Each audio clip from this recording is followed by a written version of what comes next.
As we consider the book of James, James is going to describe for us what is true religion. And I think religion in itself kind of sounds dead and habit forming and obligatory. And it can be of our own authorship.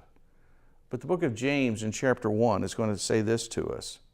Pure religion and undefiled before God and the Father is this: to visit the fatherless and widows in their affliction, and to keep yourself unspotted from the world.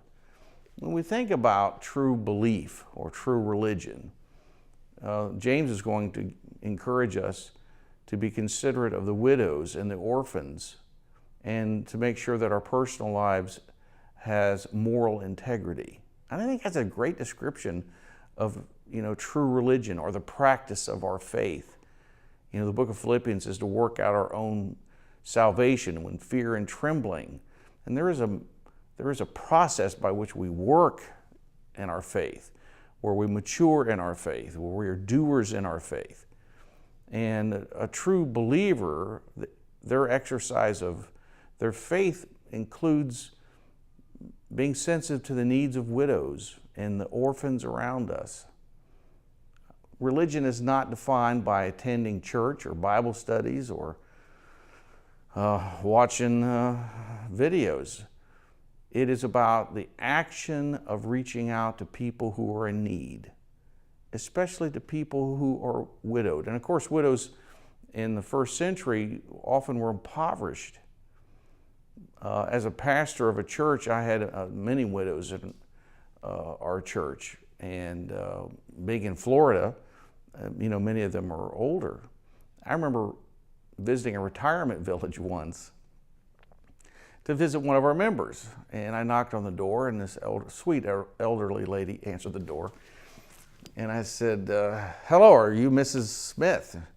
And she said, no, Mrs. Smith lives down the way. She says, but that's okay. Come on in and let's talk.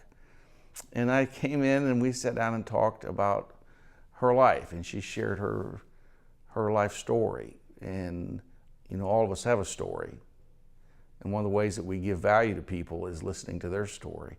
I thought that day about a ministry that somebody could have by just visiting elderly widows and listening to their life story, and by listening, giving value to their lives. There are people all around us in need.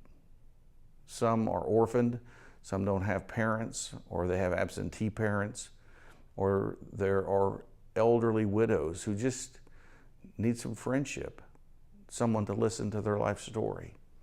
I hope you'll be a true believer by exercising true religion and realizing it's not so much about the things that we do in attending church service or Bible studies, but it's about hearing the needs of those around us, especially those who are fatherless, and especially those who are widowed.